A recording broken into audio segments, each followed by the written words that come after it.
ओम शांति। आज बाबा ने कहा कि बच्चे गरीब निवास बाप आया है तो बच्चों को पद्मा पदम भाग्यशाली बनाना।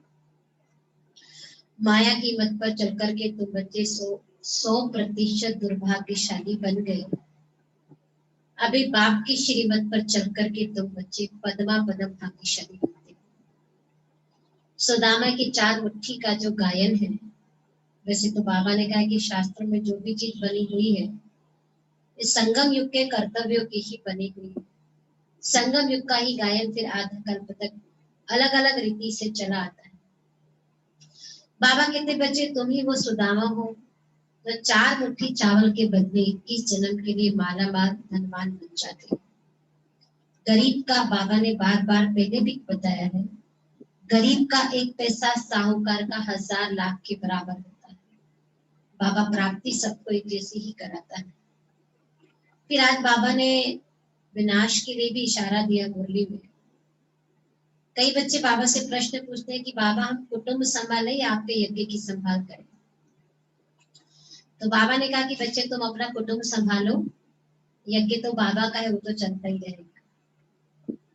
अंत के समय के लिए बाबा ने इशारा दिया कि जो बच्चे योग युक्त होंगे वो अंत में कैसे भी करके बाप के पास मधुबन में पहुंच जाएंगे। जो कुछ भी पाठ आदि में चला सारा पाठ अंत में रिपीट होगा। योग युक्त बच्चे होंगे, निश्चय बुद्धि बच्चे होंगे, श्रीमत पर चलने वाले होंगे, बाबा से प्यार होगा, कहीं भी बुद्धि उलझी हुई नहीं होगी। ऐसे बच्चों को बाबा अंत में कैसे भी करके मधुबन बुला लेगा और वहां ही बैठ करके तुम बच्चों को प्यार करेगा, पालना करेगा, तुम्हारा ध्यान रखेगा और यहाँ ही बैठ करके बाबा कहते तुम्हें सारा कुछ विनाश का सीन बाबा दिखाएगा। तो ऐसा अंत होने के लिए बुद्धि की जो प्रीत है, बुद्धि की जो डोर है, वो एक बाप के साथ निरंतर जुटी रहे। उसके लिए बाबा कहते कि बच्चे बार बार आत्म अभिमानी बनने की प्रैक्टिस करो, मुझे याद करते रहो। तो तुम्हारी बुद्धि की प्रीत, बुद्धि की डोर मेरे से जब लगी रहेगी तो ऐसे ही अंत समय में तुम बाप के इशारे को कैच कर सकोगे। और इस बात का कई बार जीवन में अपन ने अनुभव भी किया है कि समय पर बाबा बुद्धि को ऐसी टचिंग कराता है कि हम समझ भी नहीं पाते कि बाबा ने कितना अच्छे से एकदम टच करा दिया। तो जब बुद्धि एक बल एक भरोसे वाली रहेगी, योग युक्त रहेगी, तो इस जन्म में तो, इस जीवन में तो देगा ही बाबा इशारे, देता भी रहा है, देता भी है और आगे भी देते रहेंगे बाबा। लेकिन विनाश के समय के लिए भी आज बाबा ने कहा मैं इशारा दूंगा, है ना। और कई लोगों के ऐसे अनुभव है, बाबा ने टच कराया ऐसा कर लो, कर लिया तो जीत गए। बाबा ने टच करा यहाँ चले जाओ, वहां चले गए तो बच गए। नहीं, कितनों के अनुभव है। एक बस में बैठे, उस बस में से भाई उतर गया, उतार दिया, बस वाला नहीं उतार दिया उसको, पता नहीं किसी कारण से। उसको बड़ा अफसोस हुआ कि मुझे बस में से उतार दिया, जगह नहीं हो गई या जो भी रीजन रहा होगा। उसको अफसोस हुआ कि मुझे बस में से उतार दिया, ऐसे कैसे है ड्राइवर, है ना। फिर अगली बस में वो गया, थोड़ी देर बाद उसको बाद वाली बस मिली। अगली बस में गया तो देखा कि जिस बस में उसको उतारा गया था उसका एक्सीडेंट हुआ पड़ा था। तो ऐसे देखो कई सारे जीवन में बाबा ने आज ये भी कहा कि मैं मदद भी करूंगा तुम्हारी, ऐसे भी कहा बाबा ने। बाबा मदद करेगा, बाप की मदद बच्चों को जरूर मिलती है। तो ऐसी मदद का पात्र बनने के लिए पूरा पूरा बाप के ऊपर बलिहार भी जाना पड़ेगा, बुद्धि का कनेक्शन एक बाप के साथ रखना पड़ेगा। योग युक्त बुद्धि होगी तो समय पर बाबा के सही इशारों को कैच कर सकेंगे। आज बाबा की 28 तारीख की वाणी है। मीठे बच्चे अपने को आत्मा समझ, आत्मा से बात करो तो फूल में खुशबू आती जाएगी। अपने को आत्मा समझ, आत्मा से बात करो तो फूल में खुशबू आती जाएगी। देह अभिमान की बदबू निकल जाएगी।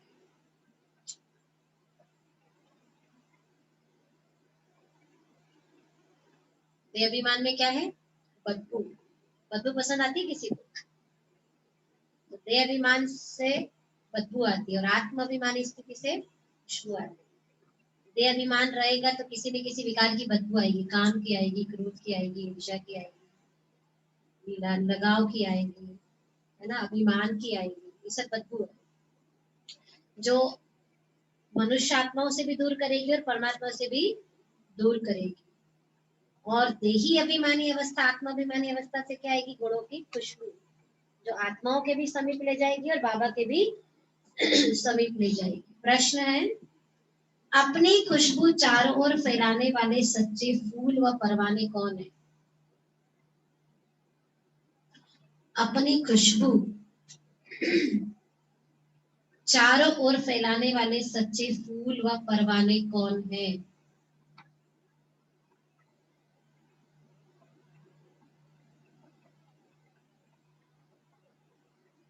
कौन है? अपनी खुशबू चारों ओर फैलाने वाले सच्चे फूल व परवाने कौन है? कौन है?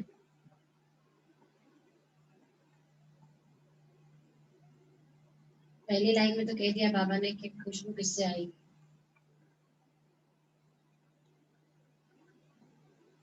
किसको कहेंगे? फूल किससे आएगी खुशबू? कौन है इसमें फूल जिससे खुशबू आए?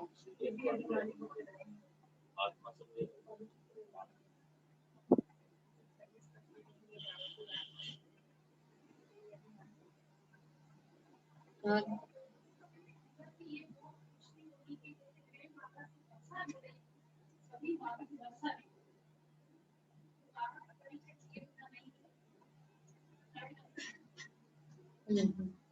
और किससे आएगी? कौन ऐसे परवाने?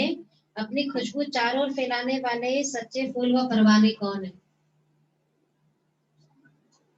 हम्म? कौन है?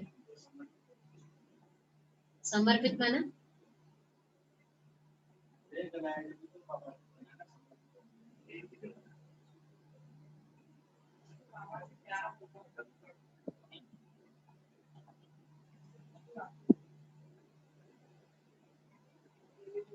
कौन सी खुशबू आएगी? कोई इत्र वाली खुशबू नहीं आने वाली है कि मोगरे की खुशबू आएगी या गुलाब की खुशबू आएगी। कौन सी खुशबू आएगी? दिव्य गुणों की खुशबू। गुणों की खुशबू आएगी ना। देखो बाबा ने आंसर दिया, सच्चे फूल वह है जो अनेकों को आप समान खुशबूदार फूल बनाए।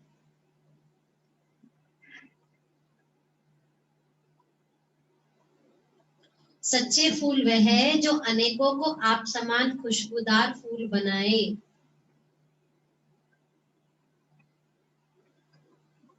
श्रीमत पर चल क्षमा पर जल मरने वाले,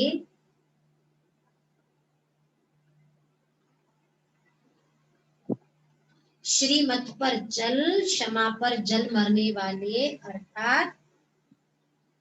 अर्थात पूरा पूरा बलिहार जाने वाले, पूरा पूरा बलिहार जाने वाले, जीते जी मरने वाले सच्चे परवानों की,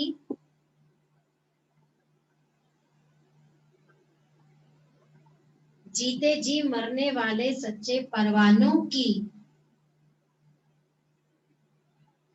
वह ऐसे फूलों की खुशबू स्वतः ही चारों ओर फैलती है। समझ में आता है ना? देखो देखने से कि कितना समर्पित बुद्धि है ना? आता है ना समझ में? चाल चलन से, एक्टिविटी से, कर्म से, व्यवहार से, ज्ञान की धारणा से समझ में आता कि बहुत समर्पित बुद्धि है। आता है ना? ये बहुत निश्चय बुद्धि है। इसको इतना निश्चय नहीं है। कैसे अपने को वाइब्रेशंस आते हैं चाल चलन से, कर्म से, व्यवहार से, उसकी प्रीत बाबा से, लगन से, ये सब चीज से ही तो खुशबू आती है ना। ये बहुत समर्पित है, इसका बहुत प्यार है बाबा से, ये बहुत निश्चय बुद्धि है। इसका इतना निश्चय नहीं है। कैसे समझ में आता है?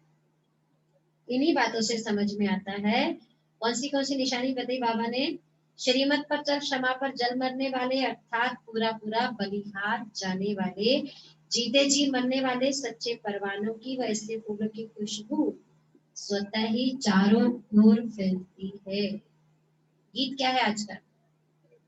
देवदास भाई गीत बताइए आज का। आज का गीत बताइए और दर्शन भी दीजिए। महफिल में आगे चल उठी शमा आगे परवाने के लिए, और प्रीत आगे बनी है दुनिया में। उससे ज्यादा क्या आगे करेंगे? मरना थोड़ा है, मरना नहीं है। महफिल में क्लियर। चल उठी शमा परवाने के लिए, प्रीत बनी है दुनिया में मर जाने के। ओम शांति। जैसे परवानों ने गीत सुना, हम सब कौन है? सच्चे या असली या नकली या झूठ? कैसे परवाने? सच्चे। सच्चे मना जल मरे, सच्चे मना जो परवाह न करे किसी की भी, संसार की, लोग कुल मर्यादा, कलियों की रस्म रिवाज, रिश्ते नाते देह संबंध, किसी की भी परवाह नहीं करे। किसकी परवाह करे? परवाह थी पार ब्रह्म में रहने वाले परमेश्वर की, वही सच्चा सच्चा परवाना बनेगा। जैसे परवानों ने गीत सुना, परवाने कहो व फूल कहो, बात तो एक ही है। बच्चे समझते हैं हम सचमुच परवाने बने हैं या सिर्फ फेरी पहनकर चले जाते हैं। ये हर एक को चेक करना है अपना, सच में परवाना बना हूं या फेरी लगा करके डैश डैश डैश, है ना? ये तो हर एक को अपना चेक करना है। सच्चे परवाने बने हैं कि नहीं, जल मरने वाले बने हैं कि नहीं, कि फेरी लगाने वाली अवस्था है अभी तक। खाली ऐसे मुख से बोलने की बात नहीं है कि जल मरने वाले। देखो कितने जल मरने वाले हाथ खड़े करते थे, आज है ही नहीं। जो वादे करते थे कि हम सच्चे परवाने हैं, जल मरने वाले परवाने हैं, क्षमा पर फिदा होने वाले परवाने, आज वो है ही नहीं, यज्ञ में ही नहीं है। तो ये हर एक अपने आप से पूछे, सचमुच परवाने बने हैं या सिर्फ फेरी पहनकर चले जाते हैं, क्षमा को भूल जाते हैं। हर एक को अपने दिल से पूछना है कि हम कहाँ तक फूल बने हैं और ज्ञान की खुशबू फैलाते हैं। कहाँ तक फूल बने हैं, कहाँ तक सच्चा परवाना बने हैं, ज्ञान की खुशबू कहाँ तक फैलाते हैं। सच्चे परवाने बने बिना ज्ञान की खुशबू फैल नहीं सकती। अपने जैसा फूल किसी को बनाया है? अपने जैसा बनाया है?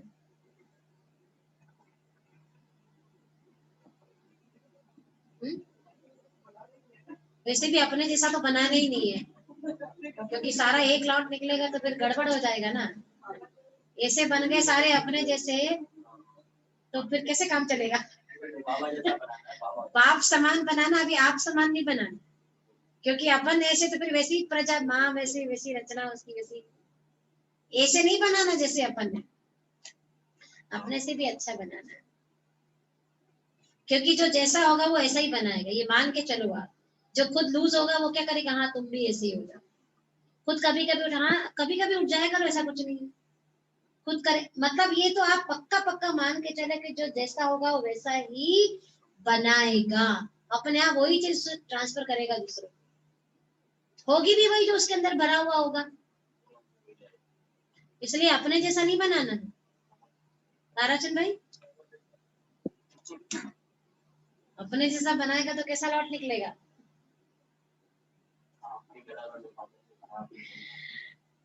बाबा कहते हैं अपने जैसा फूल किसी को बनाया है या तो बच्चे जानते हैं ज्ञान का सागर बाप है, उनकी कितनी खुशबू है।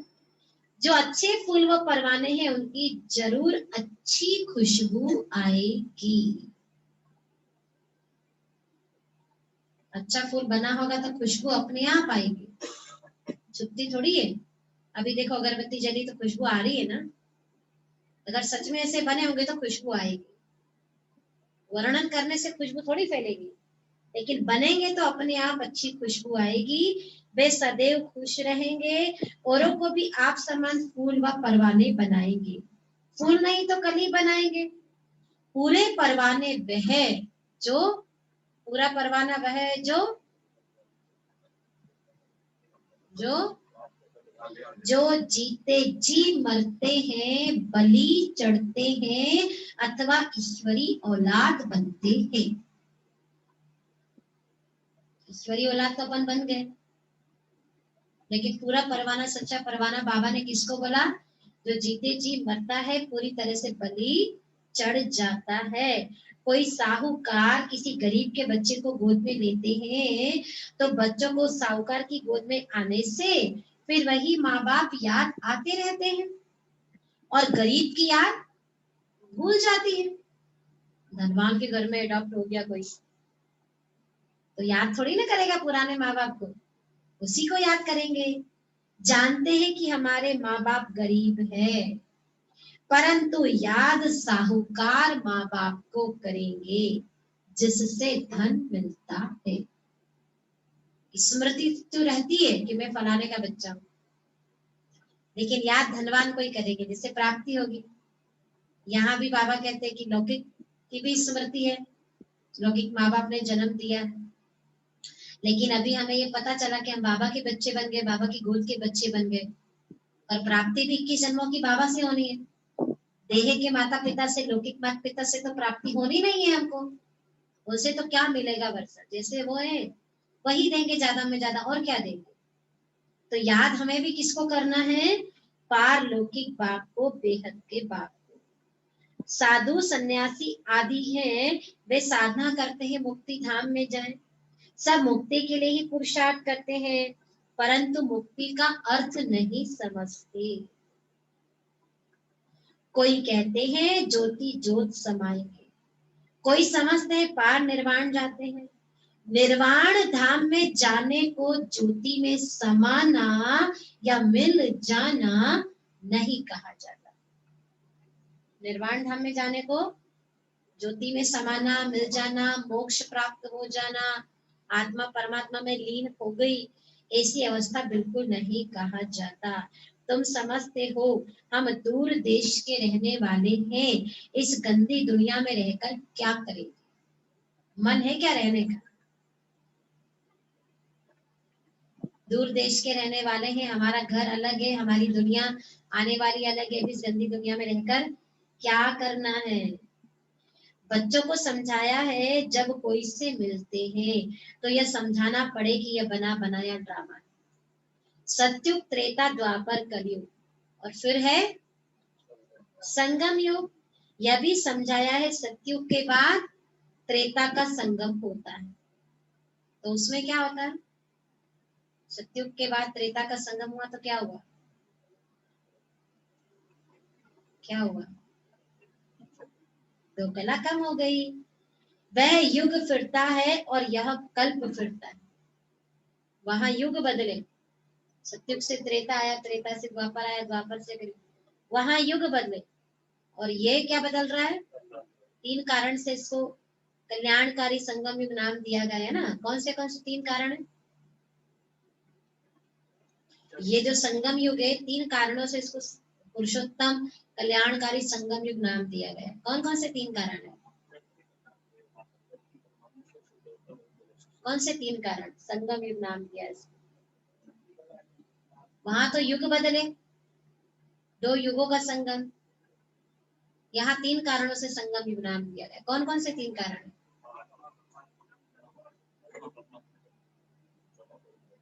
एक तो 2 युगों का संगम हो रहा, कलयुग और सतयुग। दूसरा पूरे कल्प का संगम हो रहा, और तीसरा परमात्मा के साथ आत्मा का भी संगम हो रहा। 3 कारणों से इसको कल्याणकारी युग कहा गया। 2 युगों का, पूरे कल्प का, और परमात्मा पिता के साथ आत्मा। किसी भी युग में, बाकी युग में संगम हुए, सतयुग से त्रेता मिला, त्रेता से द्वापर मिला, वो युग का संगम कहा जाएगा, लेकिन उसको कल्प का संगम आत्मा परमात्मा का संगम नहीं कहेगा। उन युगों में उतरे हैं उन संगम में, और इस संगम में चढ़ते। उन युगों में पतन हुआ और इस संगम में उत्थान होता है आत्मा का। इसलिए केवल इसी संगम को कल्याणकारी संगम युग नाम दिया गया है, क्योंकि कल्याणकारी शिव पिता आकर के सबका कल्याण करते, प्रकृति का, आत्माओं का, धर्म पिताओं का कल्याण का कार्य सिर्फ इस संगम में। इसलिए इस संगम का बहुत ज्यादा महत्व है। वहां तो बाबा ने कहा युगों का संगम होता है बस, और यह तो कल्प फिरता है, बाप युगे युगे नहीं आते हैं जैसे मनुष्य समझते हैं। बाप कहते हैं जब सब तमो प्रधान बन जाते हैं, कलयुग का अंत होता है, उस कल्प के संगम युग पर मैं आता हूँ। युग पूरा होता है तो कलाएं कम होती है, यह तो जब पूरा ग्रहण लग जाता है तब मैं आता। इस संगम पूरा ग्रहण, कौन सा ग्रहण?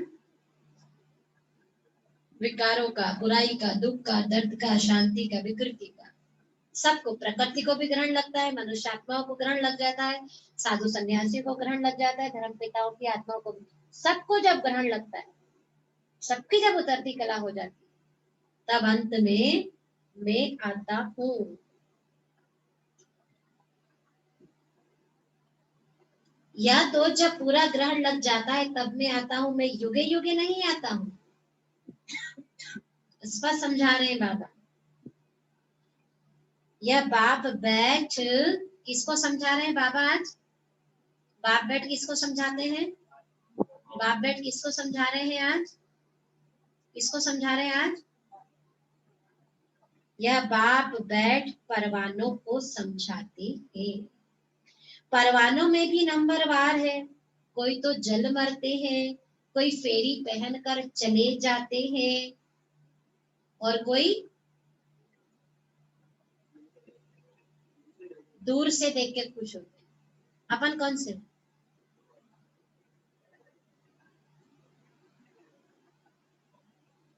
कौन से अपन? पुष्पा में अपन सब कौन से परवाने हैं? मर मिटने वाले। हाँ, दूर से देख के खुश होने वाले हो ना? हाँ, घर बैठने वाले परवाने हो। अभी ऑनलाइन भगवान ने ऑफलाइन मुरली चालू कर दी है पर नहीं आ रहे हैं। अगर ये नए लोग ना जुड़े हो ना तो मैं कल से ऑनलाइन बंद कर दूँ। क्या नए जुड़े हैं, कोई कहाँ से जुड़े हैं बच्चे, कोई अजमेर से जुड़ा है, कोई सतना से जुड़ा, अलग अलग जगह से जुड़े, इसलिए मुझे ऑनलाइन मजबूरी में चलानी पड़ती है। और एक हमारी शिल्पा बहने बांधे नहीं, उसके कारण मुझे ऑनलाइन चलानी पड़ रही है। सच में अगर ये 2 4 5 7 में लोग नहीं होना तो हम ऑनलाइन कल से बंद कर दें।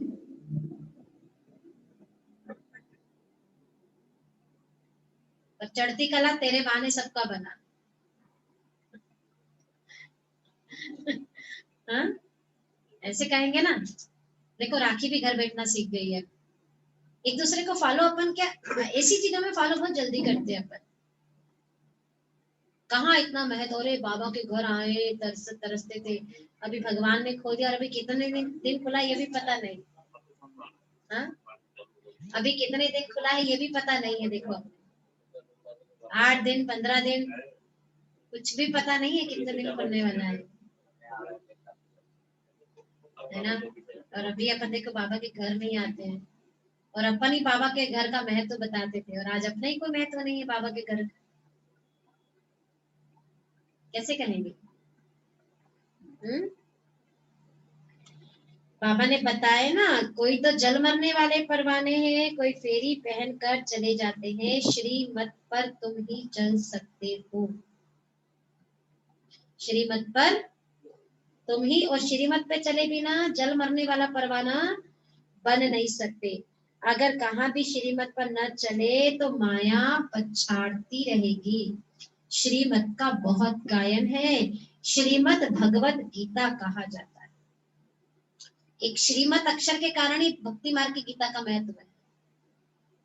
रामायण में कोई श्रीमत अक्षर यूज नहीं किया है, महाभारत में नहीं किया श्रीमत। गीता का महत्व श्रीमत अक्षर के कारण है। कि भगवान की मत है उसके अंदर, लेकिन कृष्ण का नाम डालने से वहां तो मुंझारा हो गया है ना। और वहां तो फिर भी मिलावट वाली मत मिली, सरसों आटे में नमक था, और अभी तो संपूर्ण सत्य ही सत्य है। ये सच्ची गीता की बिल्कुल सच्ची सच्ची श्रीमत है बाबा की। इसलिए श्रीमत का बहुत गायन है। श्रीमत भगवत गीता कहा जाता है। शास्त्र तो बाद में बैठ जिन्होंने बनाए, तो उस समय बुद्धि कैसी थी? शास्त्र जब बनाए गए, लिखे गए, लिखने वालों की बुद्धि उस समय कैसी थी? उस समय बुद्धि रजो प्रधान होने के कारण समझा कि कृष्ण द्वापर में आया। रजो बुद्धि होने के कारण, देह अभिमान की बुद्धि होने के कारण नाम किसका इमर्ज हुआ? देहधारी का। कृष्ण देहधारी था ना, नंबर 1 देहधारी, क्योंकि देही अभिमानी तो थे नहीं हम द्वापर में। देही अभिमानी होते तो कहीं देही का नॉलेज या नाम इमर्ज होता है, पर चूंकि हम देह अभिमानी थे, रजो प्रधान बुद्धि थी हमारी, इसलिए देह अभिमान जो देहधारी था, कृष्ण का नाम इमर्ज हुआ। मैं आता ही तब हूँ जब आदि सनातन देवी देवता धर्म प्राय लोप हो जाता है। बाकी सब धर्म रहते हैं, ऐसे नहीं कि ये देवता धर्म वाले मनुष्य गुम हो जाते हैं। कहाँ होते हैं देवता धर्म वाले मनुष्य? कहाँ चले जाते हो? कहाँ कहाँ? इतनी देर लगी क्या? ऐसे नहीं कि मनुष्य गुम हो जाते हैं, परंतु यह भूल जाते हैं कि हम देवी देवता धर्म के थे। बाबा ने याद दिलाया ना, हम में से कोई वैष्णो देवी बैठी है, कोई दुर्गा देवी बैठी है, कोई शीतला बैठी है, कोई भेरू बैठा है, कोई गणपति बैठा है, कोई हनुमान जी बैठे हैं। हम में से तो बैठे हैं सब। शक्ल वकल को नहीं देखो, संगम युग के गुणों और कर्तव्य को, आत्मा को देखो। देह को भूलो कुछ देर के लिए, आत्मा चमकता सितारा। और संगम युग में जो कल बाबा ने कहा, पूरा पूजा अनादि की भी और साकार स्वरूप, अनादि बाप के साथ सहयोग किया संगम युग में, और इसीलिए शालिग्राम के रूप में भी पूजा, और फिर आदि पिता की भी सहयोगी बने तो साकार स्वरूप की भी पूजा, है ना। तो सब वही है, परंतु बाबा कहते भूल जाते हो तुम कि हम ही देवी देवता धर्म कहते, अपना हिंदू धर्म कह देते हैं। यह भी ड्रामा में नोट है। जब भूले तब तो फिर मैं आकर देवी देवता धर्म की स्थापना करूं। यह एक ही बाप है जो आकर दुख धाम से सुख धाम का मालिक बनाते हैं। तुम कहेंगे अभी हम नर्क के मालिक हैं। दुनिया को तमो प्रधान तो बनना ही है। सब पतित हैं, तब तो पावन के आगे जाकर नमस्ते करते हैं। सब पतित है, इसीलिए पावन के आगे जाकर नमस्ते करते हैं। देवी देवताओं को नमस्ते करते हैं, कन्याओं को नमन करते हैं, नदी में स्नान करते हैं, साधु सन्यासियों को नमन करते हैं, क्योंकि अपने आप को पतित समझते हैं। अब बाप कहते हैं श्रीमत पर चलो। जन्म जन्मांतर का बोझा सिर पर बहुत है, नहीं तो त्राही त्राही करना पड़ेगा। श्रीमत पर चलो, नहीं तो त्राही त्राही करना पड़ेगा, क्योंकि जन्म जन्मांतर का बोझा सिर पर बहुत है। वे तो समझते हैं आत्मा निर्लेप है, परंतु नहीं, आत्मा ही दुख सुख देखती है, यह कोई समझते नहीं है। बाबा बार बार समझाते हैं, मंजिल बहुत भारी है। जितना उतर गए और जितना चढ़ना है, क्या बन गए और क्या बनना है, अंतर बहुत बड़ा है।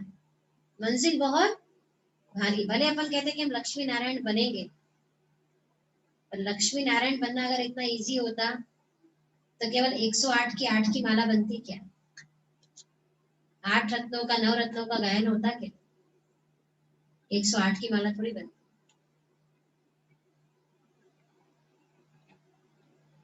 मतलब कितनी पॉपुलेशन है सारी दुनिया की? 8 अरब 9 अरब। 9 अरब में से भगवान को कितने निकालने हैं? 33 करोड़ देवी देवता घराने की आत्मा बाबा निकालेगा, और उन 33 करोड़ में से बाबा सिलेक्शन करेगा किसका? 108 वो आत्माएं हैं जो सजा नहीं खाएंगी, है ना। और 8 कौन सी आत्माएं हैं? जो धर्मराज के साथ बैठे, है ना, बाप के समान, बाप के साथ की सीट पर बैठने वाली आत्मा, जिनको धर्मराज को सलामी भी नहीं भरनी पड़ेगी, आंख भी नहीं देखनी पड़ेगी। केवल 8, और उन 8 में भी first, second, third, fourth, fifth, six, seven, 8। तो फर्स्ट नंबर का पुरुषार्थ क्या रहा होगा?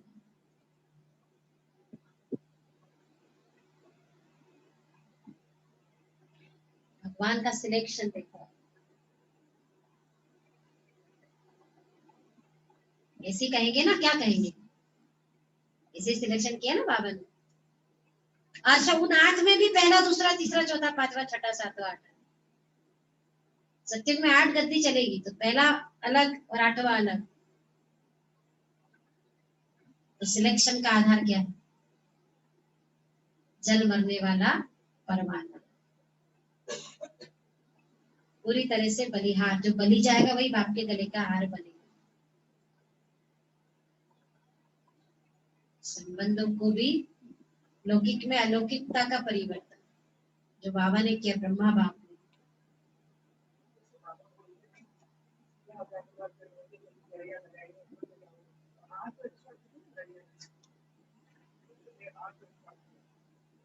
अरे लड़ी का तो सोचो, सेकंड नंबर की लड़ी में भी आ गए तो भी कितनी बड़ी बात है, तीसरी लड़ी में आ गए तो भी, चौथी लड़ी में आ गए तो भी बात है ना। नहीं, लड़ियां तो बाबा ने कहा तुम चिंता नहीं करो, तुम बनो तो सही, लड़ी तो मैं कितनी भी लगा दूंगा, पर तुम कोई सी लड़ी में तो आओ, कोई भी लड़ी में तो आओ। तो 16,108 बनने के लिए भी बहुत पुरुषार्थ चाहिए। 16,108 की लिस्ट में भी आने के लिए बहुत पुरुषार्थ चाहिए। इतना सरल पुरुषार्थ नहीं हो सकता 16,108 का। हम्म।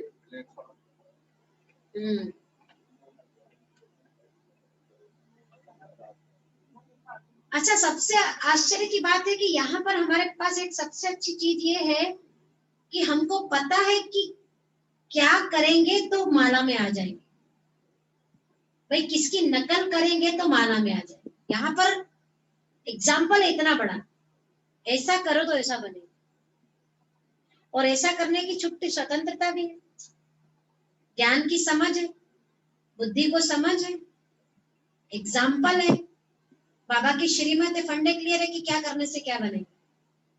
लेकिन फिर भी करते क्या है? वही ड्रामा अनुसार जैसी राजधानी बननी थी वही जाकर के पुरुषार्थ वही करेंगे, है ना। उस दिन बाबा ने नहीं कहा, ब्रह्मा के सामने तो कोई एग्जाम्पल ही नहीं था, तुम्हारे सामने तो यज्ञ में हजारों एग्जाम्पल है, ब्रह्मा के सामने क्या एग्जाम्पल? ब्रह्मा तो खुद एग्जाम्पल बना। ब्रह्मा बाबा अगर सोचता कि किसने किया जो मैं करूं तो क्या होता, कभी बन सकता था क्या बाबा? कोई करे नहीं करे, मुझे करना है।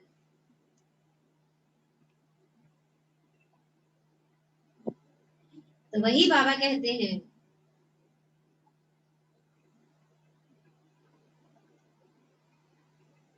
बाबा ने कहा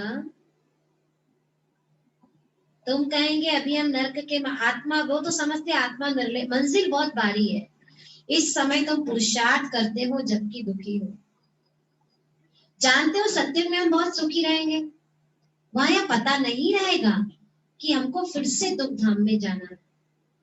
हम सुख में कैसे आए, कितने जन्म लेंगे, कुछ भी नहीं जानते। अभी तुम जानते हो तो ऊंच कौन ठहरा? कौन ऊंच ठहरा? हम ना, ब्राह्मण कुल फर्स्ट नंबर का परिवार, कल ही बाबा ने कहा, और देवता सेकंड नंबर का परिवार, सेकंड नंबर की फैमिली हो गई। तो ऊंच कौन ठहरे? तुम ईश्वर की औलाद होने के कारण जैसे ईश्वर नॉलेजफुल है, ऐसे तुम भी नॉलेजफुल ठहरे। ईश्वर की औलाद होने के कारण, जैसे ईश्वर नॉलेजफुल है, ऐसे तुम भी नॉलेजफुल ठहरे। अभी तुम ईश्वरी औलाद हो, परंतु नंबरवार। कोई तो बड़े मस्त है, समझते हैं हम बाबा की मत पर चलते रहते हैं, जितना मत पर चलेंगे उतना श्रेष्ठ बनेंगे।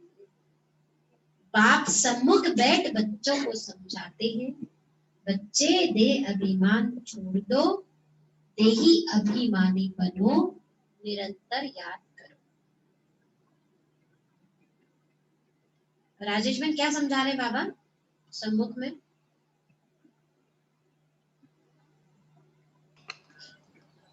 हाँ दीदी। क्या समझा रहे बाबा? दीदी सम्मुख बाबा आके पढ़ा रहे हैं भाई, हम देवी देवताओं से भी ऊंच ब्राह्मण परिवार है। दीदी मेन लाइन पता नहीं रहा, इन्होंने मेरे को बातों में लगा दिया। क्या लाइन थी, कौन बताएगा? शिल्पा बहन आप बताइए। दीदी लास्ट लाइन ये बोली बाबा ने, देही अभिमानी बनो और निरंतर याद करो। बाबा ने कहा बच्चे देह अभिमान छोड़ दो, देही अभिमानी बनो, निरंतर याद करो। बाप तो सदैव है ही सुखदाता, ऐसे नहीं कि दुख भी बाप ही देते। बाप कभी बच्चों को दुख नहीं देंगे, क्योंकि बाप कभी बच्चों को दुख दे सकता है क्या? बच्चे अपने उल्टे चलन से दुख पाते हैं, बाबा दुख दे नहीं सकता, बाप दुख दे नहीं सकते। कहते हैं हे भगवान बच्चा दो तो कुल वृद्धि को पाएगा। बच्चे को बहुत प्यार करते हैं, कुटुंब आगे चलता है, लौकिक में मानते हैं ना। बाकी दुख अपने कर्मों का ही पाते हैं। अब बाप तुम बच्चों को बहुत सुखी बनाते हैं, कहते हैं श्रीमत पर चलो। सुखी बनने का आधार क्या? चलोगे तो पाओगे। ऐसे नहीं कहता कि बाबा की श्रीमत पर नहीं चलोगे तभी भी मैं तुमको सुख दूंगा। सुख चाहिए तो भी उसके लिए कर्म करना पड़ेगा। क्या कर्म? श्रीमत पर चलो। आसुरी मत पर चलने से तुम दुख पाते हो।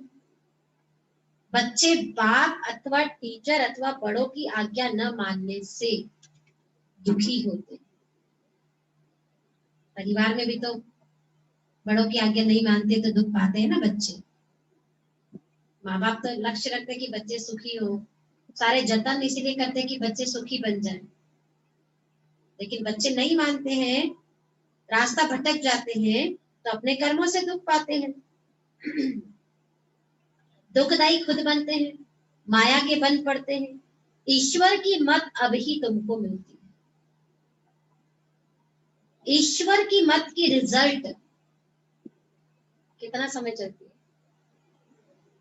ईश्वर की मत की रिजल्ट 21 जन्म चलती है, क्योंकि अविनाशी मत है ना बाबा की। ईश्वर की मत के रिजल्ट 21 जन्म चलती है, फिर आधा कल्प माया की मत पर चलते हैं। ईश्वर तो एक ही बार आकर मत देते थे और माया बार बार नहीं मांगो तो भी देती रहती है, तो भी इंटरफेयर करती रहेगी। श्रीमत में बार बार बार बार टांग अड़ाएगी। श्रीमत पर चलने की कोशिश करेंगे और मन कहेगा नहीं ऐसे कर, संकल्प ऐसे आएंगे, बुद्धि ऐसे कहेगी। भगवान मुरली में कह रहा है ऐसे ऐसे करो, लेकिन मन में अलग अलग विचार आएंगे, अलग अलग संकल्प आएंगे। भगवान कह रहा है ये करो और मन में माया संकल्प पैदा करेगी ये नहीं करो। आता है ना ऐसा? तो बाबा जब श्रीमत देता है तो भी माया बहुत इंटरफेयर करती है, तो भी अपने मत पर चलाने की कोशिश करती है, क्योंकि आधा कल्प तो उसी की मत पर चले ना। बाप तो एक ही बार आकर के मत देते हैं, माया तो आधा कल्प से मत देती ही रहती है। बाप एक ही बार देते हैं। माया की मत पर चलते 100% दुर्भाग्यशाली बन पड़ते। माया की मत पर चलने से 100% दुर्भाग्य, भाग्य से दूर हो गए। भगवान के मत पर चलने से पद्मा पदम, 100 नहीं, पद्मा पदम। एक बार चलो, 21 जन्म भाग्य भाग्य भाग्य भाग्य। जैसे दुनिया में कई बच्चे पैदा होते तो कितने भाग्यशाली, कहते ना ये तो भाग्य लिखा के लाया है, ऐसे लौकिक में ऐसा मानते, भाग्य लिखा के लाया है। तो भाग्य कब लिख रहा है? संगम में भाग्य विधाता भाग्य लिख रहा है। भाग्य लिखने की क्या दे दी बाबा ने हमारे हाथ में? कलम। कौन सी कलम दी बाबा ने? कौन सी कलम दी? कर्म का ज्ञान, कर्म की गुही गति का जो ज्ञान बाबा ने समझा, यही कलम है। ये मुरली क्या है? भाग्य लिखने की कलम, श्रीमत भाग्य लिखने की कलम। हर एक कर्मेंद्री के लिए, हर एक चीज के लिए बाबा ने जो श्रीमत दे रखी है, वही भाग्य लिखने की कलम है। उस कलम को जो जितना यूज करेगा उतना भाग्य उसका लिखा जाएगा। सबसे नंबर 1 भाग्य किसने लिखा? ब्रह्मा बाप। कौन सी कलम थी उसके हाथ में? श्रीमत की कलम थी ना, कर्म की गुही गति की कलम। बाबा ने केवल वही कर्म किए जो शिव बाबा ने कहा, और जिस कर्म करने के लिए शिव बाबा ने मना किया वो कर्म बाबा ने कभी किए ही नहीं। वो सोच भी नहीं सोची बाबा ने, जिस सोचने के लिए शिव बाबा ने मना किया था। तो यही कलम बाबा ने दी है। माया की मत पर चलते चलते 100% दुर्भाग्यशाली बन पड़ते हैं, तो जो अच्छे अच्छे फूल है वे उसी खुशी में सदैव मस्त रहेंगे। नंबर वार है ना, परवाने कोई तो बाप के बंद श्रीमत पर चल पड़ते हैं। गरीबी अपना पोता में लिखते हैं। साहूकारों को तो डर लगता है कि यहाँ हमारे पैसे ना ले ले। साहूकारों के लिए तो बड़ा मुश्किल है। बाप कहते हैं मैं तो गरीब निवास हूँ, दान भी हमेशा गरीबों को दिया जाता है। सुदामा की बात है ना, चावल मुट्ठी ले उनको महल दे दिए। तुम हो गरीब, समझो कोई के पास 25-50 रुपया है, उसमें से 20-25 पैसा दे देता है। देखो भगवान क्या कह रहे हैं, भगवान के महावाक्य सुनो। 20-25 पैसा दे देता है और साहूकार 50,000 देता है, तो भी इक्वल हो जाता है। लेकिन हजारों लाखों वाला अगर 20, अच्छा बाबा ने कहा 20-25 पैसा, चलो आज 25 पैसे भंडारी में डाल देता हूँ, ऐसे मत उठा लेना लाइन। बाबा क्या कह रहे हैं, जिसके पास टोटल कमाई ही 1 रुपया है, वो 25 पैसे में भी 21 जन्म का भाग्य, 84 जन्म का भाग्य बन सकता। समझे बाबा की बात? दोनों का इक्वल हो जाता है, इसलिए गरीब निवास नाम गाया जाता है। साहूकार लोग कहते हैं हमको तो फुर्सत ही नहीं मिलती है, क्योंकि पूरा निश्चय ही नहीं है। तुम हो गरीब, गरीबों को धन मिलने से खुशी होती है। बाबा ने समझाया है, यहाँ के गरीब वहां के साहूकार बन जाता है, और यहाँ के साहूकार वहां गरीब बन। क्योंकि साहूकार क्या पुरुषार्थ करेगा, क्या सफली करेगा, गरीब क्या पुरुषार्थ करेगा, क्या सफल करेगा। हाँ, साहूकार भी वहां साहूकार बन सकता है अगर उसका सच में ऐसा। ब्रह्मा बाबा तो साहूकार था आखिरी जन्म में, और साहूकार ही बना ना। और साहूकार पनी से आखिरी जन्म में बेगरी बनना पड़े, क्योंकि बेगर तो प्रिंस का गायन है। और बाबा साहूकार होने के बावजूद भी बेगर बन गया, मेरा कुछ भी नहीं,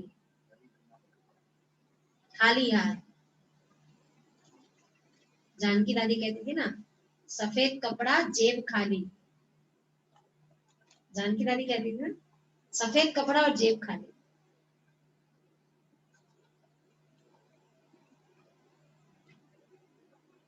कई कहते हैं हम यज्ञ का ख्याल रखें या कुटुंब का ख्याल रखें। कईयों कैसे आता, बाबा का ध्यान, घर का ध्यान रखें या अपने परिवार का ध्यान रखें। बाबा कहते हैं, क्या कहता है बाबा? बाबा क्या कहेगा? बाबा कहते हैं तुम अपने कुटुंब की बहुत अच्छी संभाल करो, टेंशन नहीं करो इधर। अच्छा है जो तुम इस समय गरीब हो, साहूकार होते तो बाप से पूरा वर्षा ले नहीं सकते थे। सन्यासी ऐसे नहीं कहेंगे, वे तो पैसे लेकर अपनी जागीर बनाते हैं। शिव बाबा थोड़ी बनाएंगे। यह मकान आदि सब तुम बच्चों ने अपने लिए बनाए हैं। मधुबन किसके लिए बनाया है? अंत में तो सबको मधुबन जाना है, छोड़ छाड़ के। है ऐसी इच्छा शिल्पा में? अंत में मधुबन चले जाए, तपस्या करते रहे, बाबा को याद करते रहे, मुरली सुनते रहे, बाबा को देखते रहे और शरीर छोड़ दिया। ऐसी है इच्छा कि नहीं है? है, मन होता है कभी कभी ऐसा किसी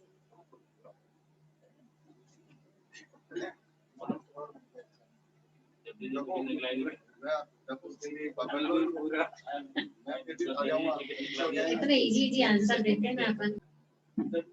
विचार करना इसके ऊपर जरा, क्या कहेंगे बाबा।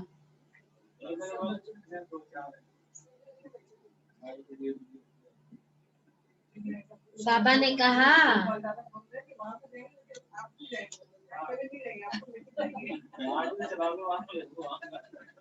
ये मकान आदि सब तुम बच्चों ने अपने लिए बनाए हैं। ये किसी की जागीर नहीं है, ये तो टेम्परेरी है। किसकी जागीर है? तो बाबा की जागीर है, क्योंकि अंत समय बच्चों को यहाँ आकर रहना है, मधुबन में। लास्ट सीन बाबा का सीन। और मैं सच बताऊं कि वाकई में जो सब में समेटा जो समेटा होगा ना, सच में वो चला जाएगा। ये मत सोचो कि कैसे जाएगा, उसकी व्यवस्था भगवान करेगा। इतना अंदर में समर्पण रहा होगा तो उसकी व्यवस्था बाबा अपने आप करेगा। ऐसा पुरुषार्थ हो, इतना हाईएस्ट लेवल का पुरुषार्थ होगा तब। ऐसे बोलने से तो सब कह देंगे हाँ अभी हम चले जाएं सारा छोड़ के, अभी 4 दिन सेवा के लिए भेजेंगे तो दुकान भेजने छूटेगा नहीं। कहने को हम बहुत कुछ कहते हैं, लेकिन कहने के कुछ भी नंबर नहीं है, सारे नंबर हैं करने के। बाबा ने कहा थोड़ी, ब्रह्मा ने तो बिना कहे ही कर दिया। इतना इजी है क्या प्रैक्टिकल ये सब चीजें कि छोड़ दे दुकान, बिजनेस समेट दे? ऐसी भावना आ जाती तो अभी तक क्या का क्या हो जाता। कहाँ आ रही है? छूट ही नहीं रहा है। चने मुट्ठी की पिछाड़ी पकड़ के बैठे हुए बंदर के वहां, न तो मुट्ठी निकाल पा रहे हैं और ना चने छोड़ पा रहे हैं। लालच है ना चने का, मुट्ठी भी नहीं निकलेगी, और माया ने बस पकड़ के रखा है फिर। क्योंकि अंत समय बच्चों को यहाँ आकर रहना है, हमारा यादगार भी यहाँ है, तो पिछाड़ी में यहाँ आकर विश्राम लेंगे। बाप के पास भागेंगे वह जो, बाप के पास भागेंगे वह जो,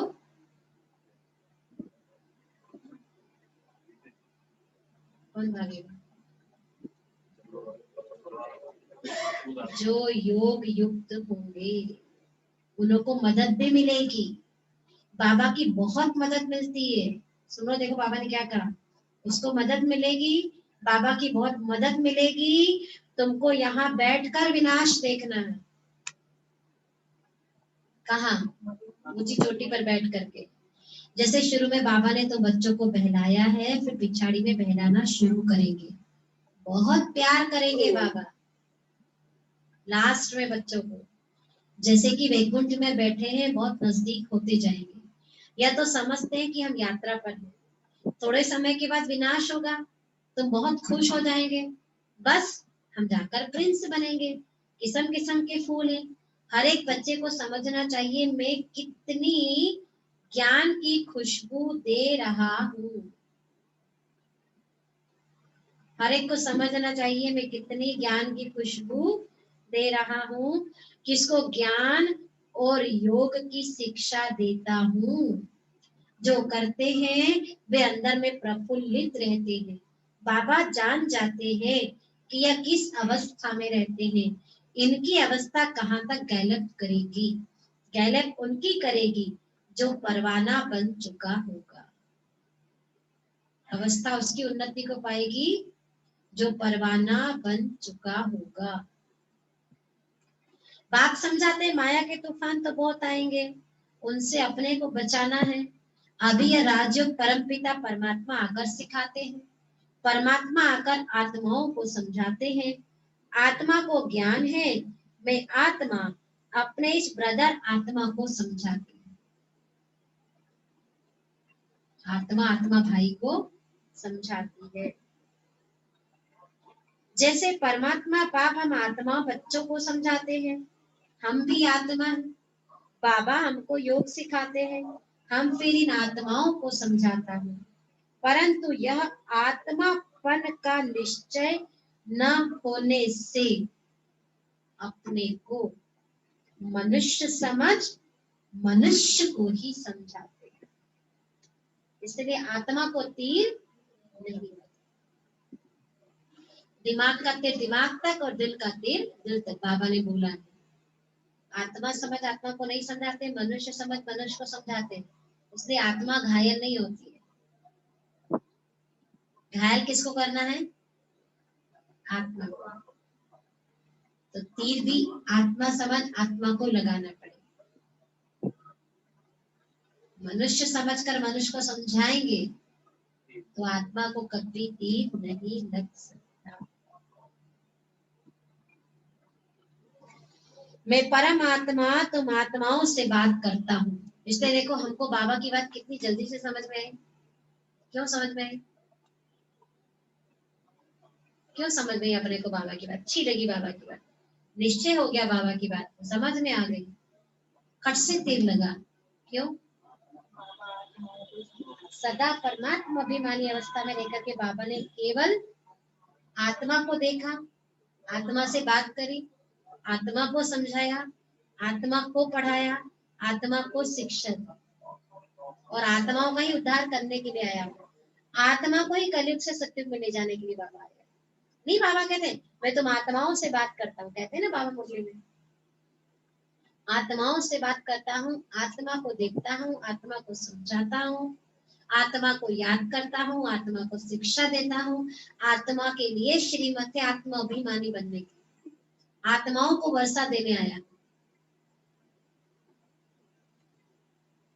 इसलिए जैसे ही बाबा समझाते पट से जो दैवी कुल की आत्मा उनको समझ में आ जाता कि हाँ मैं आत्मा, आत्माओं को ले जाने आया। आज तक सन्यासियों ने कभी नहीं समझाया, इसलिए आत्मा पावन बनी नहीं, आत्मा को तीर लगा नहीं, आत्मा का मिलन परमात्मा से हुआ ही नहीं। मिलन तो छोड़ो, आत्मा और परमात्मा का अंतर ही समझ में नहीं। आप समझ में आया? मैं परमात्मा तुम आत्माओं से बात करता हूँ, तुम आत्मा को सुनाते हो। ऐसे तुम देही अभिमानी होकर किसी को सुनाएंगे तो वे तीर झट लगेगा। अगर खुद ही देही अभिमानी नहीं रह सकते तो धारणा करा नहीं सकते। यह बड़ी ऊंची मंजिल है। बुद्धि में रहना चाहिए कि हम इन ऑर्गन से सुनते हैं। बाप कहते हैं हम आत्माओं से बात करते हैं। बाबा का फरमान है अशरीरी बनो, देह अभिमान छोड़ो, मेरे को याद करो, यह बुद्धि में आना चाहिए। हम आत्मा से बात करता हूँ, शरीर से नहीं। किससे बात कर रहे हैं बाबा? शरीर से नहीं।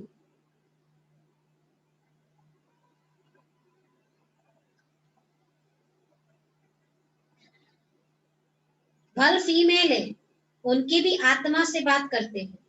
तुम बच्चे समझते हो हम बाबा के तो बन गए, परंतु तुम बच्चे समझते हो बाबा के बन गए, लेकिन बाबा क्या कह रहे हैं? तुम बच्चे समझते हो बाबा के बन गए, परंतु बाबा ने क्या कहा?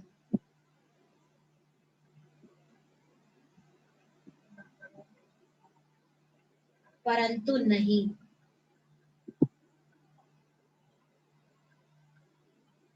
इसमें बड़ी सूक्ष्म बुद्धि जाती है। बाबा का बनना अर्थात क्या?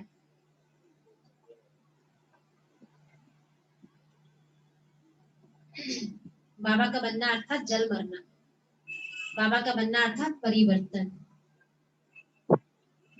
सब कुछ परिवर्तन, स्मृतियों का, सब बातों का, पिछले जन्म का परिवर्तन, पिछले जो जन्म था शूद्र जन्म की स्मृतियों का भी परिवर्तन।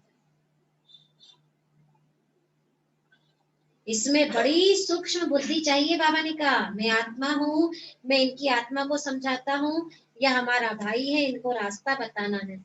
आत्मा समझ रही है, ऐसे समझो तब आत्मा को तीर लगे,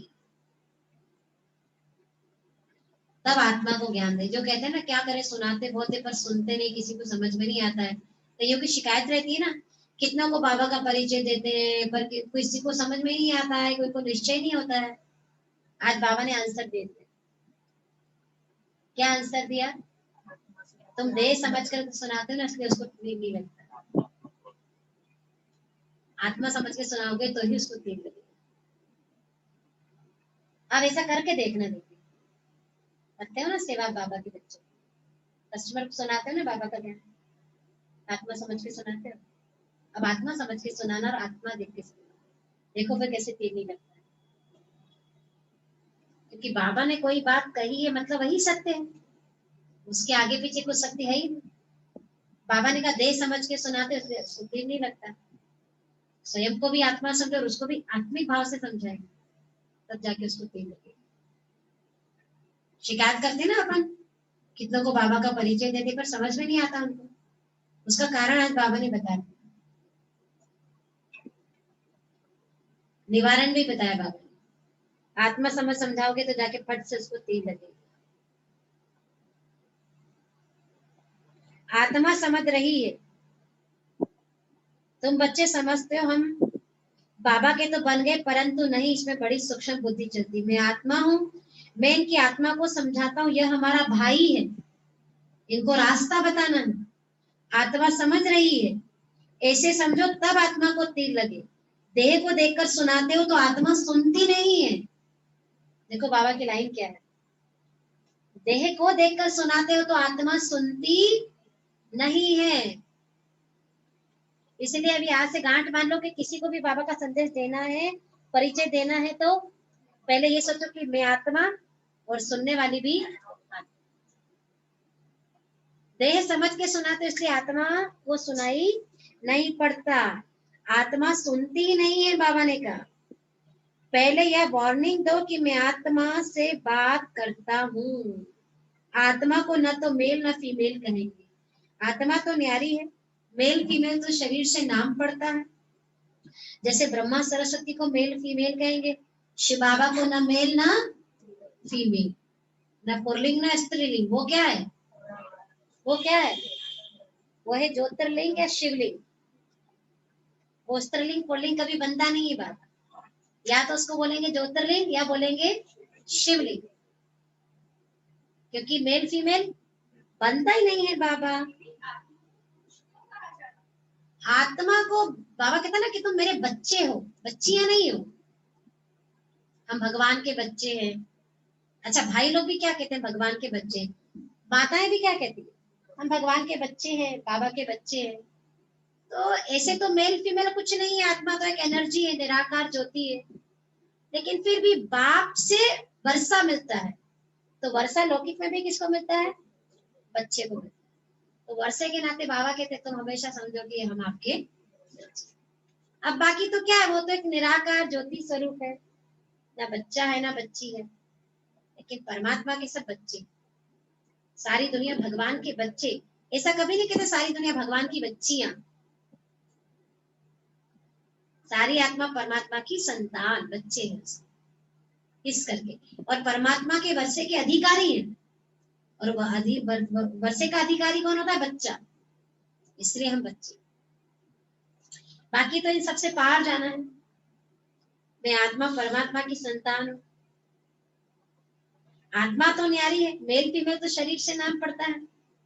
तो बाबा आत्माओं को समझाते हैं, बड़ी मंजिल है, पॉइंट बड़ी कड़ी है। आत्मा को इंजेक्शन लगता है तब देह अभिमान टूटता है, नहीं तो खुशबू नहीं आएगी, ताकत नहीं रहेगी। बात बहुत छोटी है, हम आत्मा से बात कर रहे हैं। बाप कहते तुमको वापिस जाना, इसलिए देही अभिमानी बनो, मन मना भव, फिर ऑटोमेटिकली मध्याजी भाव आ जाता है। अब भी बड़ी सूक्ष्म बुद्धि मिलती है, सवेरे में बैठ विचार सागर मंथन करना है, दिन में तो सर्विस करनी है, क्योंकि कर्म योगी है। लिखा भी हुआ है नींद को जीतने वाले बनो, रात को जाग कर कमाई करो। दिन में तो माया का बड़ा बखेरा है, अमृत वेले वायुमंडल बड़ा अच्छा है। बाबा को यह तो लिखते नहीं कि फलाने टाइम पर उठकर विचार सागर मंथन करते हैं, बड़ी मेहनत है। विश्व के तो मालिक बनते हो, यहाँ तो हद के मालिक हो। पानी की हद पर भी कितना झगड़ा चलता रहता है, दुश्मनी लगी पड़ी है। आपस में एक दो को भाई समझते नहीं, सिर्फ ऐसे ही कहते हैं कि हम सब एक हैं। एक तो हो ना सके, अनेक आत्माएं हैं, सबका अपना अपना पार्ट है। तुम यहाँ बैठे हो, कल्प पहले भी बैठे होंगे। पत्ता हिला ड्रामा अनुसार, ऐसे नहीं कि पत्ते पत्ते को परमात्मा हिलाते हैं।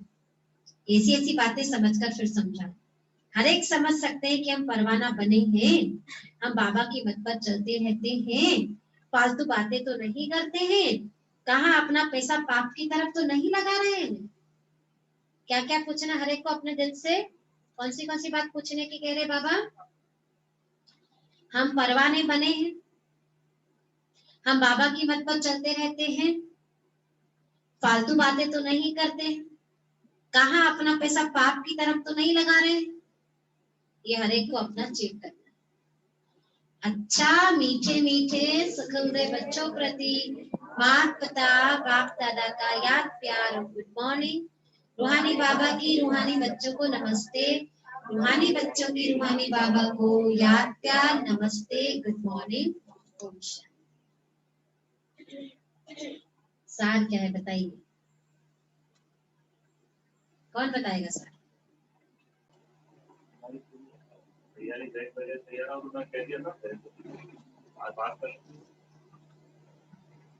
पहली पॉइंट सुनो, स्वयं को आत्मा समझ आत्मा से बात करनी है।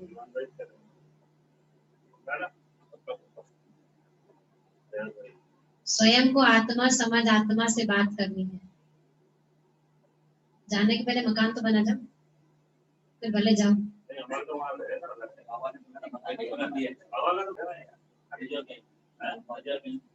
वे ही अभिमानी बनकर सुनाने से धारणा अच्छी होगी। यस बैंक होती तो इतनी देरी क्या लगती किसी को, सब नो बैंक है। वे ही अभिमानी बनकर सुनने सुनाने से धारणा अच्छी होगी।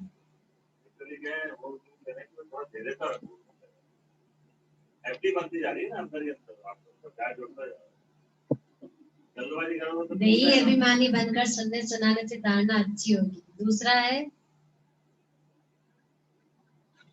नींद को जीतने वाला बनना है।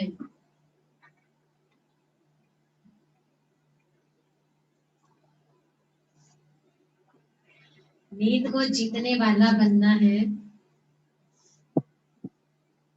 रात को जागकर कमाई करनी है।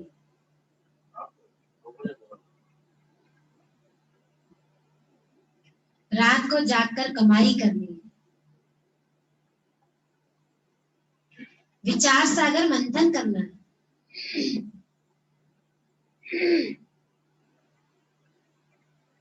विचार सागर मंथन करना है।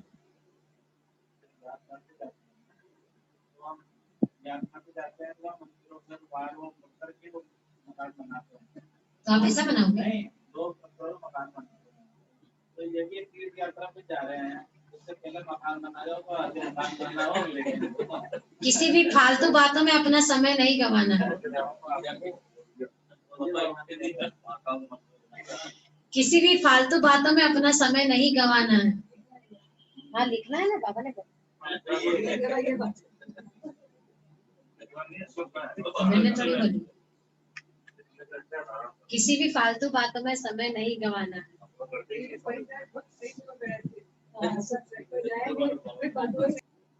वरदान है माया की नॉलेज से इनोसेंट, माया की नॉलेज से इनोसेंट और ज्ञान में सेंट बनने वाले संपूर्ण पवित्र भक्त।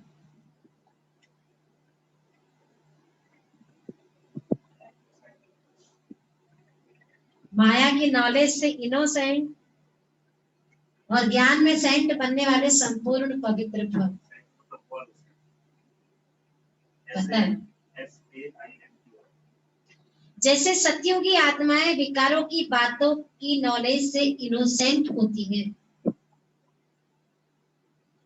जैसे अभी छोटा बच्चा ही वर्तमान में कैसा होता है, छोटा सा बच्चा कैसा होता है, उसको बुराई का पता ही नहीं है ना। ऐसे सत्युगी आत्माएं होंगी। जैसे सत्युगी आत्माएं विकारों की बातों की नॉलेज से इनोसेंट होती हैं,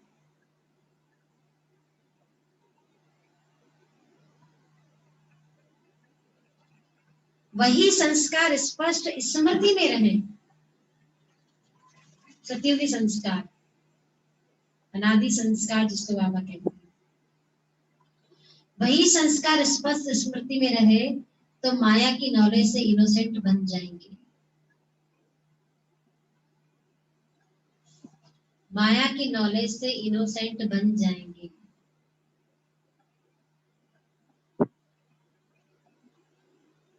लेकिन भविष्य संस्कार स्मृति में स्पष्ट तभी रहेंगे, भविष्य संस्कार स्मृति में स्पष्ट तभी रहेंगे जब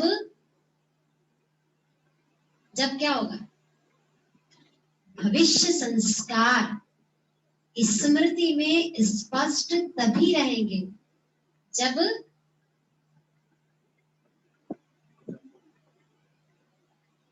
जब आत्मिक स्वरूप की स्मृति सदा काल और स्पष्ट होगी।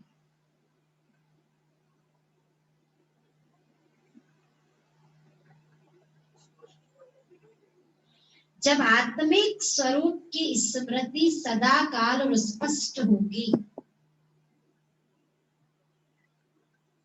जैसे देह स्पष्ट दिखाई देती है, दिखती है ना देह, नहीं दिखती। जैसे देह स्पष्ट दिखाई देती है, वैसे अपनी आत्मा का स्वरूप स्पष्ट दिखाई दे, अर्थात आत्मा तो दिखती नहीं है वैसे तो यहाँ दिखना अर्थात अनुभव में आए। जैसे देह स्पष्ट दिखाई देती है, वैसे अपनी आत्मा का स्वरूप स्पष्ट दिखाई दे, अर्थात अनुभव में आए, तब कहेंगे माया से इनोसेंट और ज्ञान में सेंट, अर्थात संपूर्ण पवित्र।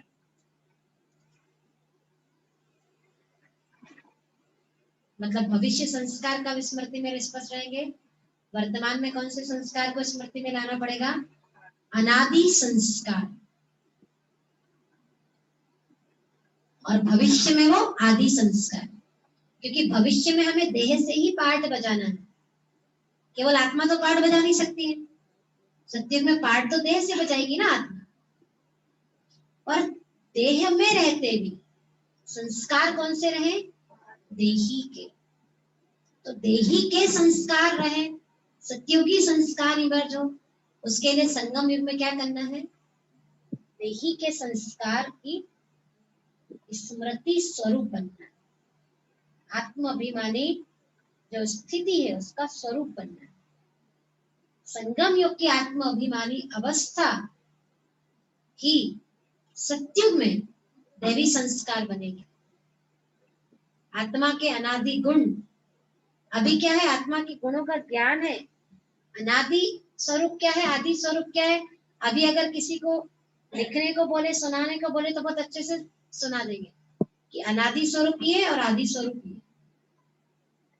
लेकिन ज्ञान ही होना केवल अनादि संस्कारों का नहीं, लेकिन उसका स्वरूप बनना है संगम में, अनादि संस्कार का। तो भविष्य में वो आदि संस्कार बनेंगे,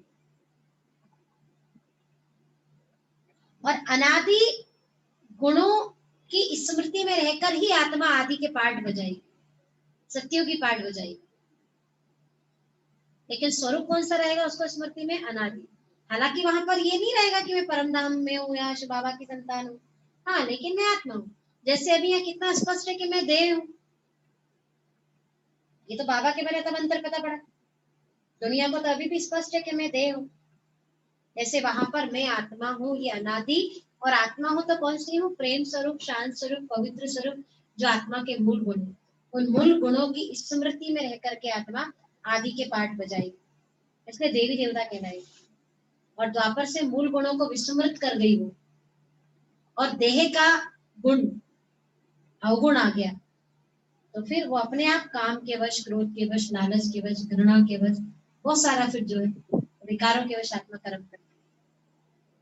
तो कितना प्यारा वरदान दिया, देखो बाबा ने कहा कि जैसे सत्युग की आत्मा विकारों की बातों की नॉलेज से बिल्कुल इनोसेंट होती, पता नहीं होता है विकार क्या होता है सत्युग को। जैसे एक छोटे से बच्चे को क्या पता है, पता ही नहीं है उसको, कितना इनोसेंट होता है वो। वही संस्कार स्पष्ट स्मृति में रहे तो माया की नॉलेज से इनोसेंट बन जाएंगे अभी वर्तमान में भी। लेकिन भविष्य संस्कार स्मृति में स्पष्ट तब रहेंगे जब आत्मिक स्वरूप की स्मृति सदा काल और स्पष्ट होगी, अभी वर्तमान में।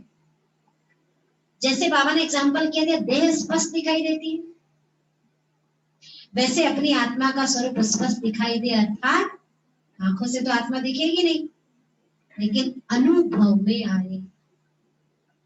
एक है स्मृति और एक है स्मृति का स्वरूप। अभी हमको स्मृति है लेकिन स्वरूप नहीं बनेगा।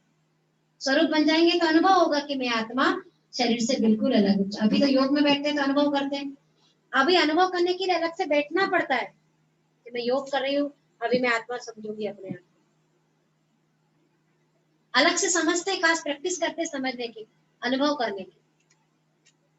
लेकिन जब सदा काल का अभ्यास हो जाएगा, प्रैक्टिस हो जाएगी, तो वो चीज चलते फिरते, खाते, सोते, उठते, बैठते अनुभव में आ जाएगी। तब कहेंगे माया से इनोसेंट और ज्ञान में सैंट, अर्थात संपूर्ण पवित्र। ये पवित्रता की फिर खुशबू अपने आप आती रहेगी। स्लोगन वो अभी भी आएगी, ऐसे नहीं सत्युग में खुशबू आएगी या सत्युग में जाके देवता बनेंगे। डबल पूज्य बाबा ने संगम में कल क्या बताया, वहां बनेंगे वो तो है ही है, लेकिन पहले पूज्य कहाँ बनना है? संगम युग की अलौकिक पूजा होगी ना, अलौकिक पूज्य। आरती कौन सी होगी, गायन कीर्तन कौन सा होगा, धूप कौन सी जलेगी, बताया ना कल बाबा ने। तो वहां बनना है वो तो बात की बात है, लेकिन पहले तो सारी चीज यहाँ बननी। स्लोगन, अंदर की अशुद्धि ही संपूर्ण शुद्ध बनने में विघ्न डालती है। बहुत अटेंशन की बात है आज की स्लोगन की। अंदर की अशुद्धि ही संपूर्ण शुद्ध बनने में विघ्न डालती है। बाहर से कोई कितना भी शुद्ध साफ सुथरा रह ले, लेकिन जब तक अंदर की शुद्धता नहीं है, जब तक वृत्ति का किचड़ा नहीं निकलेगा, जब तक अंदर की सच्चाई, सफाई, आत्मिक पवित्रता नहीं आएगी, अंदर बाहर जब तक हमारे अंदर वो ट्रांसपेरेंसी नहीं आएगी, जब तक हम शुद्ध पवित्र अंदर से नहीं बनेंगे, तब तक तो बाहर की शुद्धता का कोई मायना नहीं, विघ्न आते ही रहेंगे। अंदर की शुद्धता ही बाहर की शुद्धता, और अंदर की शुद्धता होगी ना तो बाहर से दिखाई भी देगी। नहीं तो अगर अंदर अशुद्धि होगी और बाहर शुद्धि होगी तो वो भी स्पष्ट समझ में आएगा कि बाहर से शुद्ध है बाकी अंदर से शुद्ध नहीं। कई आत्मा ऐसी होती है कि भले बाहर से इतना उनका नहीं होता, लेकिन अंदर से बड़ी साफ है। देखा था अंदर से बड़े साफ सुथरे हैं, साथ है ना कि बाहर से भले ये कैसे भी हैं, बोलने कैसे, लेकिन अंदर से बड़े साफ सुथरे, अंदर से शुद्ध है। तो वही बाबा ने भी स्पष्ट कह दिया, अंदर की अशुद्धि ही संपूर्ण शुद्ध बनने में विघ्न डालती है। अच्छा, ओम शांति।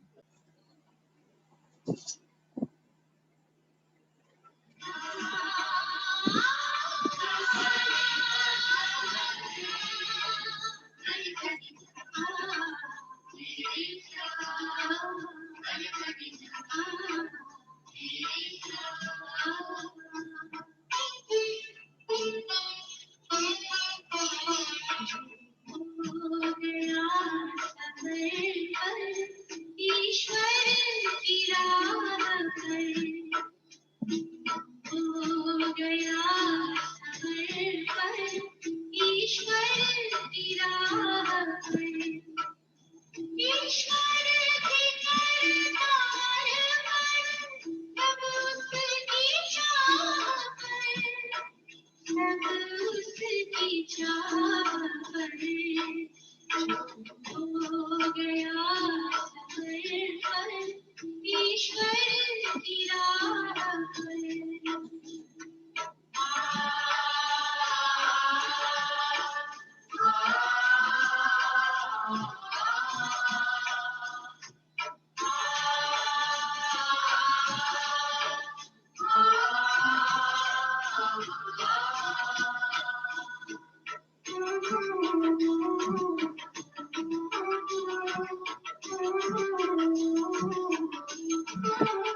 प्रभु की निगाह उस पर हो गया समर्पण ईश्वर की राह पर हो गया समर्पण ईश्वर की राह पर ईश्वर की दरबार पर सब उसकी चाह पर सब उसकी चाह